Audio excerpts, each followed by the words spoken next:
শীতের দিন সকালে কই ঘুমাবো হ্যাঁ না। ওর মা সকালে কান্দা দৌড়ে উড়ে পাড়ালে কলেজে পরীক্ষা দিতে। মুই ভাইলাম সাইকেলটা লইয়ে পরীক্ষা দিতে। আইয়ে দেখি রাস্তার যে অবস্থা, এতে মেকআপ মারিয়ে যাওয়া লাগে না, মেকআপ রাস্তায় মেটে দেয়। কিন্তু রাস্তার যে অবস্থা, সাইকেল চালাইয়ে তো 12টা বেজে গেছে আমার। কই শীতের দিনে একটু ঘুমাবো হ্যাঁ না। মোর কি এখন আর সেই কলেজে পড়ার বয়স আছে? এখন কমু বয়স নাই তো গেছে কমবে। গেছে মোর নানা বাড়ি, বুড়ো হয়ে গেছি, সবাই 16-17 বছর হয়েছে, বুড়ো হয়ে গেছি না এককালে। আপনারা কি কি কেউ জানেন? এই ব্রিজে আবার হাঁটতে হাঁটতে উঠতে মজা অনেক, তো এটা হাঁটতে হাঁটতেই যাই।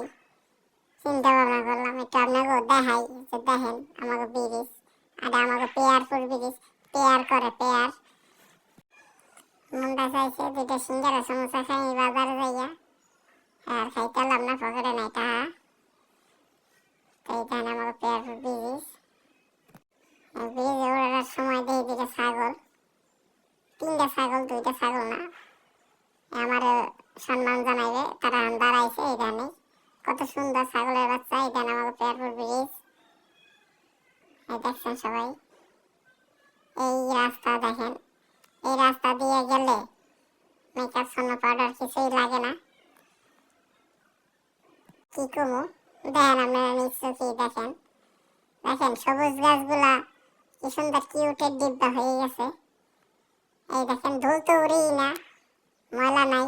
এটা কোনো মেকআপ, মেকআপ ধুল বলবেন না, আমি ভুল বলছি। মেকআপ গুলা সুন্দর, সবুজ সবুজ পাতাগুলা কত সুন্দর কিউটের ডিব্বা হয়ে গেছে। আর ওদিকের কথা তো কি বলবো, সামনে 2টা ট্রাক পড়বে। ওই ট্রাক 2টা তো মারাত্মক লেভেলে চলে। দেখেন খাম্বা 2টা কত সুন্দর কিউটের ডিব্বা। সিএনজি চলে তো কথাই নাই, মুখে কতখানি ভালো ঢুকাই দিয়ে গেল। এই রাস্তা যে কবে ঠিক হইবে আল্লাহ মাবুদ জানে। আজ 5-6 বছর ধরে তো এমনিই চলে, কবে যে ঠিক হইবে কে জানে। এখন মনে মনে চিন্তা করতেছি সুর কোন রকমের বাড়ি যাইতে নাই, খাইয়া দিমু একখান ঘুম, ঘুম থেকে উঠতে যাবো বল খেলতে। বল টল খেললেই আবার একটু মোবাইল নিয়ে বমু, মোবাইলে একটু ফ্রি গেম টেম খেলবো, খেললে পারলে একটু পড়তে বমু। পরীক্ষা চলে তো লেখমু কি।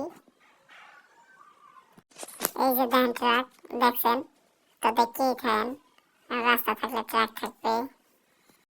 তো চিন্তা করলাম এই রাস্তা দিয়ে যাওয়া যাবে না, হলে পুরাই বসে যাবো, কারণ অন্য রাস্তা দিয়ে যাবো, নদীর পাড় দিয়ে যাবো চিন্তা করতেছি। তো নদীর পাড় দিয়ে গেলে একটা প্রকৃতির একটা হাওয়া বাতাস থাকবে, গায়ে লাগবে, ভালোই লাগবে। এনে লন দিয়ে যাই এই রাস্তা। তো গরুটা দেখলাম, গরুটা দিমর দিকে আরেকটা দিমর দিকে পাছাটা ফিরে রাখছে। মনটা চাইছে যে পাছাটা লইয়া লাফাই করিয়া খুলে। তো দেখেন আমাকে নদীর পাড়ে, এটা হচ্ছে আমার পাণ্ডব নদী। পাণ্ডব নদী অনেক বড় হয়ে গেছে, এখন আগে অনেক ছোট ছিল। পাড় ভাঙ্গা ভাঙ্গা রাস্তা শেষ হয়ে গেছে। রাস্তা আগে এটা ভালো ছিল, এখন নষ্ট হয়ে গেছে। এই রাস্তা দিয়ে কোনো আসা যাওয়া করে না এখন আর কেউ। তো আমার মধ্যে যারা পাগল আছে, আমি একটা পাগল বুঝলাম, তো সেই জন্য এই রাস্তা দিয়ে আইছি। কি লেগে কইছি পাগল সেটা আমি বুঝবেন না। তো এত সুন্দর রাস্তা, কিন্তু প্রকৃতির সৌন্দর্যটা কিন্তু অনেক সুন্দর। মনে চায় এখানে ঘর একটা উড়াইয়া থাকি, কিন্তু বাড়িতে যাইতে হইবে, এখানে ঘর উড়াই থাকি কোনো লাভ হইবে? তো এই ধানের রাস্তা থেকে খোলার দিয়ে নেমে যাওয়া লাগবে। ও মা শস্য ক্ষেত দেখছেন, আইলাম শস্য ক্ষেতে, শস্যর ধারে। আপনারা দেখেন, আপনারা তো জীবনেও দেখেন নাই, দেখতে নেবে কেমনে, আপনারা তো শস্য ক্ষেত জীবনেও দেখেন নাই। এই দেখেন এই শস্য ক্ষেত, এটা তো কমই, আমগো সময় আরো বেশি আছিল। এখন আর আমগো সময় নাই, এখন সময় স্বভাব নাই গো।